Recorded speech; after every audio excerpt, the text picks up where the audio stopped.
Doc and Eric Dubin with the SD Weekly Metals and Markets Wrap. Joining us today is good friend Turd Ferguson from TF Metals Report. Thanks for joining us on the show again, Turd. Hey, what's up, Doc? Well, we picked the perfect week to record a special show early this week here on Wednesday afternoon. We're recording just after the access close on Thursday, and it's been a brutal takedown in both gold and silver. And we've got some big stories in the physical markets today, as it seems that the physical markets have finally broken, as particularly in silver, price has taken down another $1 here today. Lows just before the COMEX open of almost $15. It was below $15.20 were the lows, and silver again rolling over into the access market close after at the end of the COMEX session here today. Gold also down hard, over $20. I think at one point it was down almost $30. And the response has been an unprecedented physical demand, the likes of which really hasn't been seen probably since the 2008 low. Just to get a bit of the picture here this morning, about 10 o'clock this morning, the U.S. Mint advised they had over 2 million Silver Eagles left. About 2 hours later at 12:30, they issued an alert to their primary dealers advising that they were completely sold out of Silver Eagles. So over 2 million Silver Eagles were gone in 2 hours here on Thursday, which is, I mean, putting those numbers into perspective, those were higher than a couple of the months over the summer. So this morning here on November 5th, 2014, in 2 hours, the U.S. Mint sold more Silver Eagles than it did, I believe, July and August. I don't have the numbers right in front of me, but if memory recalls, they were around 1.7 or 1.8 million for those months. It's really been an unprecedented day in the physical markets. Premiums are spiking, and we were just discussing before the show, I'm not going to name names on the air, but one of the primary dealers that purchases Silver Eagles from the U.S. Mint, they have sold forward their expected allotments over the next few weeks and have found themselves upside down in short silver. And they sent out a notice this afternoon to dealers that they were, in effect, canceling previously booked trades for Silver Eagles, which is unprecedented. That didn't happen, to my recollection, in 2013 or even in 2008. So very interesting developments here in the silver market. What's your take, Turd? So if I understand that right, because you're in that business and I'm not, Doc, that dealer had sold forward what they expected to get in I guess, allotment in the next week or two, and had sold so much of it, and now they're not going to be able to get it, and so they're just simply canceling all of those contracts that they already had out? They're canceling the agreed upon premium. So yeah, either canceling the contract entirely, or you're going to have to renegotiate the premium, which is unprecedented. And we don't at SD Bullion, we don't have any Eagles on order from them, which I'm very thankful for. But because there would probably not be a very happy response from me if I was told that. It's really remarkable times we live in, Doc, and we've all been waiting really ever since, I'd say, 2011. All of us in the precious metals arena that understand how it works, understand, the fractional bullion banking system, have all been waiting for the date when the system will finally fray and break. And what I mean by that is the date where we finally completely break the connection between physical and paper price. Because the paper price, this electronic derivative price, is jammed lower and lower by algo chasing or a momentum chasing algorithm traders, computer trading. They see silver go down, and so they sell more. And then it goes down further, they sell even more. And there's no connection to an economic fundamental at all. I mean, conceivably, they could drive it all the way to zero, $1. But at some point on the way to $0 or $1, those that own physical will refuse to sell it. and that's what we're searching for here. And I think that's what we're getting close to. I mean, that's what you're finding with that demand. We're waiting to see that happen in gold. The gold market is almost beyond comprehension. I'm almost incredulous to watch it, because the only thing impacting the price of gold this past week, this last several months, is movements in the Japanese yen. And you can pull up a chart and you can lay the a chart of the yen down where it's going straight down, and you lay gold on top of it, and it's moving down with a direct one-to-one correlation, sometimes to the exact minute, which just tells you that there is a handful, and I'm not talking very many, there's a handful, 50, 60 hedge funds out there. That data is readily available through the CFTC reports that come out every week. There's a handful, a small handful of hedge funds that are setting the global price of both gold and silver. Fundamentals be damned. Mining jobs and the miners that hold those jobs and the families that live off of those jobs be damned. All that matters are these hedge funds that are chasing momentum lower and lower. And so what we're waiting for now is the point where that breaks, where suddenly the physical metal tie that has to be the backbone of these derivatives contracts suddenly gets separated, and maybe we're getting close. All I know is it's very distressing to watch price do this, but I think in the end we're witnessing history, and we should all be, I don't want to say excited, but we should definitely be paying attention and watching what's happening, because this is some historic times. Hey, Doc, thinking back to 2008, 2009, and the epic amount of premiums that were present. I mean, you could easily see 50% premiums on the Silver Eagle on eBay, for example, back in those days when the metal simply wasn't around in volume. And then, comparing that to what we're seeing today, it's kind of strange because, as you noted before, there never was any kind of reneging of contracts or renegotiations of premiums or what have you, because it seemed like back in those days the stress was high. Everyone knew that the markets were falling apart. And you had people running around in the Treasury with hair on fire, et cetera, Paulson and Nancy Pelosi and so forth, talking to Congress about how, martial law would be declared and so forth if TARP wasn't, put out and implemented and on and on. And it makes me wonder what's different this time around. I mean, it was almost like there was this kind of false sense of complacency amongst the dealer network and what messages they were getting out of the U.S. Mint, because to be able to, sell out in 2 hours and all of a sudden find themselves flat-footed vis-a-vis their customers is a little surprising compared to the turmoil that was going on in 2008, 2009, which was vastly more intense than what we're seeing, in the last couple of months. So I'm wondering if, in fact, we can take away from on this scenario is that being that the markets are a heck of a lot tighter than we even were speculating. Right. How could this inflection point flip this quickly with the mint selling out and the dealers, they're experienced, they know how to deal with their inventory, and all of a sudden they're going to piss off all their network? That's pretty amazing.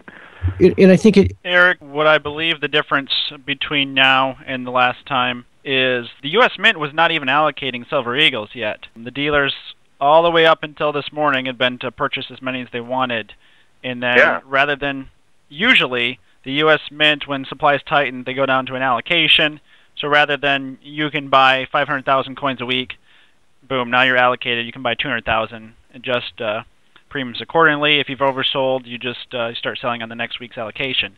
They went from as many as you want to, boom, we're sold out, not taking orders. Yeah, I mean, it's almost like the Mint was playing chicken or something, trying to deny the severity of the limitation of physical out here. Right. And then they got caught with their pants down. It gets to this idea that everybody's living hand to mouth. Ted Butler's been writing for the last couple of years about the daily ins and outs through the COMEX vaults, and how that is reflective. Well, that's reflective of living off of flow, not living off of stock, as if the stock's not really there. They're just simply moving it in, moving it out as quick as possible. Andrew Maguire keeps talking about the amount of gold flowing through London, though we know the vaults are empty. Again, we're living off of flow, not living off of stock. And so this idea that just out of the blue now, because the price has come down $1.50 in the last 5 days, and all of a sudden the mint is out of metal, and you've got the reneging of these deals, maybe that's just finally your ultimate sign that really is the case, that the supply of physical metal really is limited to just a couple of days above what's above ground. Definitely symptomatic. Everyone who listened to last week's show will recall I was somewhat expecting this, not really to the severity of just shutting down, but I've been watching the U.S. Mint numbers, and they've been coming up on their cap of what they've produced as an annual max over the last few years. They're at 39.3 million right now. And in years past, what you've seen is when the Mint hits that max level, They either immediately go to allocation or they have supply issues. Yep. They're a government mint. They're not a private mint. So I suspect, well, I'm not a U.S. Mint employee, but from contacts in the industry, I suspect they make their projections and their metal's been purchased a while ago. And, well, like Turd says, boom, we don't have any more blanks. What are we going to do? That's all we had for 2014. I wasn't expecting to sell 2.5 million ounces this morning here on November 5th. And right. When did they go to that last year, Doc? Do you remember? Remember it was about 1st of November, maybe middle of November, where all of a sudden they said we're not selling any more the rest of this year. If my recollection recalls, it was December 7th last year. Okay, so it was early in December. And you remember Geithner changed the rules because when the mint officially, went back into the silver business 10, 20, whatever it was, 25 years ago, I can't even remember what the date was, 1989 or something like that. The language of the legislation was that they would print or they would coin as many coins as demand warranted. Right. And then what was it, in 2010 or 11 when suddenly Geithner changed the legislation, the wording to make it to where they were only going to mint as many coins as the Secretary of the Treasury thought were needed instead. So that always I thought was a very odd bit of semantics, but you can see it now playing out in real time. And I have the mint numbers pulled up now in front of me. So this morning's sales from the U.S. Mint essentially surpassed both the months of July and August. 2 million coins in August, 1.975 million coins sold in July, 2.69 million in June. So we're coming up right around how many coins sold the whole month of June this morning. And this is already, the Mint had reported 1.26 million Silver Eagles sold Monday and Tuesday this week, and they'd updated their October sales to 5.8 million, which was the highest month total of this year, and I believe the second highest total in history after January 2013 would have been the record. And it's important to note, I mean, we're speaking anecdotally, okay, and retail demand is different from wholesale, consumption. But nonetheless, there was absolutely no reaction to this news in the paper silver markets. In fact, paper silver is maybe a good 15, 20 cents lower, a full 1% from where it was when you first broke this news a couple hours ago, Doc. And again, it's because the paper price is being set entirely by computer algorithms that are just simply chasing momentum and watching the yen go down in relation to the dollar. It has nothing, paper price has nothing to do with economic fundamentals. It's that economic mother nature is going to reassert itself, whether it's tomorrow, next week, next month, whenever. But what's fun now to watch is wait for that process to happen, because it's going to happen pretty quickly at these levels. And a lot of readers are saying, well, hey, it's just one product. It's the Silver Eagles. You can't really make much of that, but it's really not just one product. The Silver Maples, the Canadian Mint, has began allocating product. The Sunshine Mint, which is the largest private mint in the U.S., they actually make the blanks for the U.S. Mint. They're not taking orders, period, for rounds this morning. I tried to order some more in. Up until last night, we could purchase rounds that would be shipped early December, like 4 weeks out is how far backed up on delay, and as of this morning, no orders. So it's not just the Silver Eagles and the official government coins. We haven't seen yet the premium spike like we had in 2008, but if these paper prices persist much longer, it wouldn't be out of the realm of possibility to see 20, 30, 40% premiums again. Well, especially if the financial crisis starts to unfold again in the markets in general. Yeah. Is there anything interesting in the 90% coin? 90% premiums, really, when silver broke under 16, premiums jumped quite a bit. Those are again, I've always said that's the first indicator of silver tightening up or the market loosening up, is just watch 90% premiums, because it's not minted anymore. And supplies pretty much evaporated of 90% when silver first broke under 16. I kind of saw it come in and stockpiled a bit, and it hasn't moved too much up until today. We've started to see sales again today once premiums on other products have started to rise.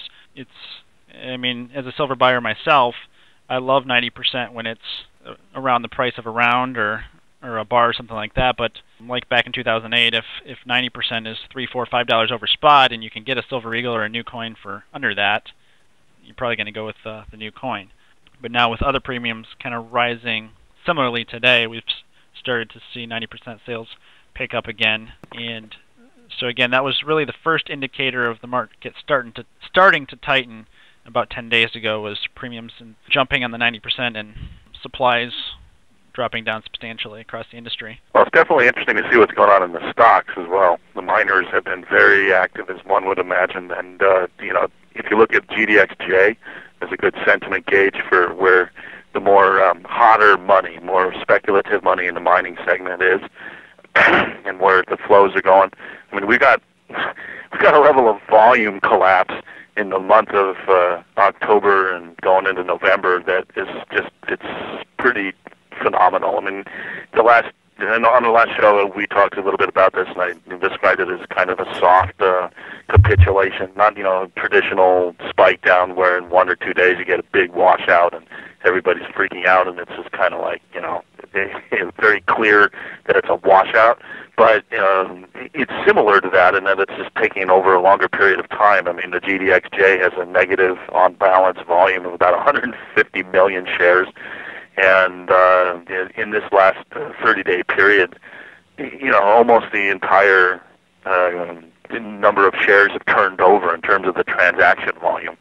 So it's the kind of thing that you'd look for when you begin to see the bottoming out process of just kind of like, again, I'll say a soft capitulation because it's happening over a longer period of time, but it's still similar to a capitulation style event in the marketplace. And all you have to do is look up the chart of GDXJ for the last year, I should say, and just take a gander at the volume in the last month or so. It's pretty phenomenal.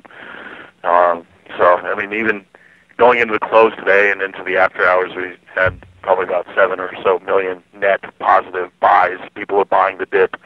So who knows? Maybe this is just the bottoming process, and this will be the week. I mean, I've been expecting that we'd be bouncing this week, given the severity of our decline thus far. But time will tell. Physical market definitely is serving as a check, though. That's for sure, and it's nice to see that finally manifesting.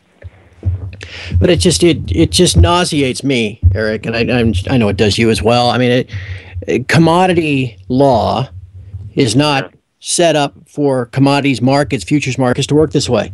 The idea behind a forwards market is that producers of the actual underlying commodity can come there and sell forward future production and lock in a certain price, and then deliver it at some point in the future. And then, taking the other side of that trade would be a handful of speculators and make a market. And now it's been completely stood on its head in that the producers are powerless against these speculators who have this unlimited ability, whether through the futures market and using margin, to just short things down to zero or to just naked short the shares down to zero. And they're putting these miners out of business. And it makes me sick because there are literally hundreds of thousands of people worldwide that are involved in the mining industry, whether, from administrative staff and executives all the way down to just a simple miner living in Peru or Mexico trying to feed his family under the most dangerous conditions imaginable.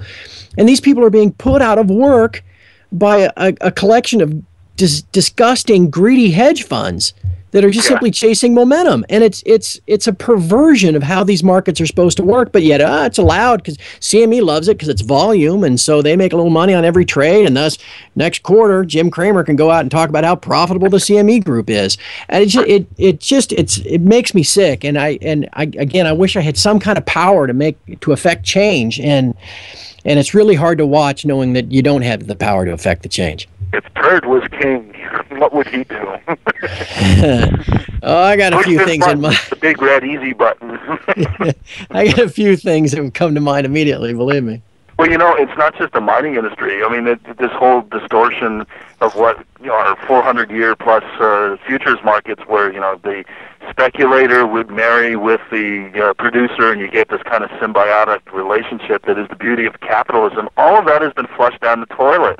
Now it's just a process of this financialization in everything that the Anglo-American Western financial empire represents. I mean, there's so much about are economic output that's tied to paper pushing and manufacturing of this kind of alternative reality of sort of like squeezing blood out of a stone now at this point with this, as you described it, the Keynesian economic experiment that's gone awry and will eventually have its upcoming in the day of reckoning, because the level of distortions in markets are such that it's now become its own, like a flywheel, this demonic flywheel that has its own momentum, and no one wants to change anything because everybody has a vested interest in keeping the profit mechanism going. So, like, forget who was the CEO of Citibank, I think it was Sandy Wilde, said when the music is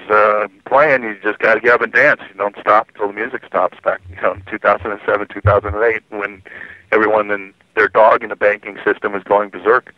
And that's just the way the game is played now, because we are in the end game. And everyone on Wall Street thinks it's wonderful because they're all floating in cash. Or even if they are aware of it, they don't want to rock the boat too much. They make their profits, tuck it away, and move on. Yep. And they're the ones that get paraded on CNBC making this kind of self-fulfilling message of, oh, no, everything's fine. I don't know why people are, all these morons out in flyover country think that things are terrible. No, everything's great. Well, yeah, if you work for Goldman Sachs, damn right everything's great. Or if you're running a $2 billion hedge fund, and making your 2 and 20, man, this is all lollipop and sunshine, but for the rest of us in the real world, we see the destruction that all of this is continuing to bring. And it's just a matter, I take a lot of grief. I shouldn't say a lot of grief, but I get emails every once in a while. I get people shooting things at me on Twitter talking about how stupid I am and how much I've missed, how wrong I am and how I should have been in the stock market this whole time and everything. And I have zero regrets. Zero.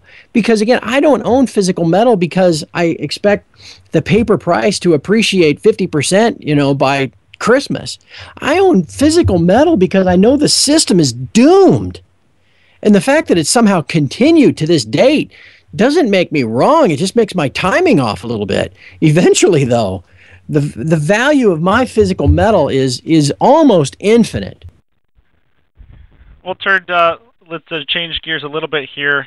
I'd like to see what you're thinking as far as the short term in the market. As we discussed on last week's show, gold has broken below the triple bottom that both you and I believed or thought would hold at 1180 in gold. And silver actually has broken below the entire uptrend channel from 16 to 50. So technically it's not a pretty picture.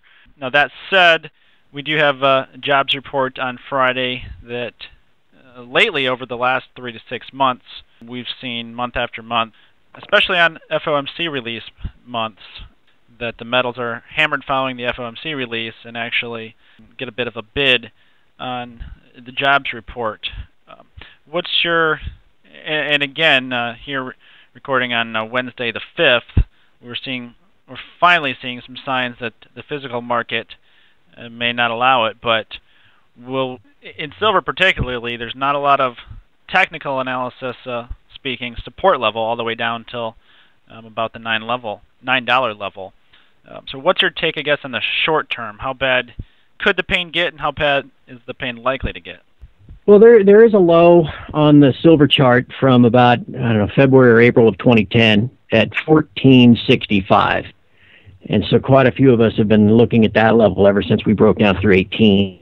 And we're not very far from that right now. Yeah, this morning it was about 15.15. Yeah, so we're not very far from that right now. But I don't, and I hate to sound like a broken record, but frankly, it just doesn't matter at this point. Where prices traded to and stopped in the past, all of the things, fundamentals, all of the things that human beings actually trading in a market would look at are all thrown out the window, because the only thing driving price of gold and by extension silver right now is changes to the dollar yen. So we talk about the BLSBS NFP numbers on Friday. If they're bad and the dollar goes down because ostensibly people are thinking, I guess there's going to be more QE, and so the dollar sells off, that means the yen will rally and gold and silver will tag right along with it. But if, Hampton Pearson at the State Department or Labor Department reports 300,000 jobs, the dollar's going to spike, the yen's going to go down, and it's going to take gold and silver with it, regardless of what, normal people might see as a support point on a chart. Fibonacci levels, moving averages, none of that stuff matters at this point. The only thing that matters is what the almost infinitely larger Forex markets are doing and how then these handful of hedge funds react in the metals markets. So could gold go to 1,000? Could it go to 900? Yeah, production and cost of production and fundamentals be damned. If the algos want to drag it down that far, they're going to try to do it. And the only thing that matters is when we reach a point, and we may reach it tomorrow, we may reach it Friday, it may be next month, but when we reach a point where price finally breaks free, in that the paper price gets driven lower, but the physical price does not, because there is no metal to deliver at the paper price. That's what we're waiting for. But until that relationship breaks, I mean, at this point, all bets are off. I mean, anything could happen. Well, historically, there have been periods where Japanese domestic purchases have picked up when the yen has been declining. People looking to get more exposure to alternative assets in their stock market and gold and silver, as opposed to the traditional high propensity for the Japanese to buy their own bonds and whatnot. That's been fading at the margin for the last couple of years. So even though the yen is having a huge impact now, I think that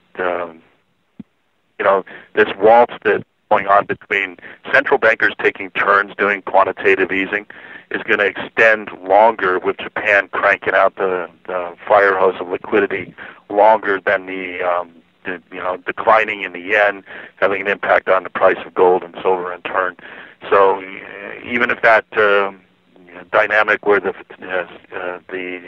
Bank of Japan is cranking out liquidity and taking their turn goes on for many, many months going forward, which is my expectation, I don't think that that's going to have an indefinite and continuing impact on the precious metals market vis-a-vis what's going on in the Forex, and eventually that link will break, and you'll get the physical market stepping up and being the dominant force that puts a stop to all this. But again, it's like what Kurt says, you never know when this kind of thing is going to happen. We can look for clues. We can make educated guesses based on what is the most probable outcome from various signals that we see, and that's why I was talking about the miners and what they've been doing in the course of today's trading and whatnot.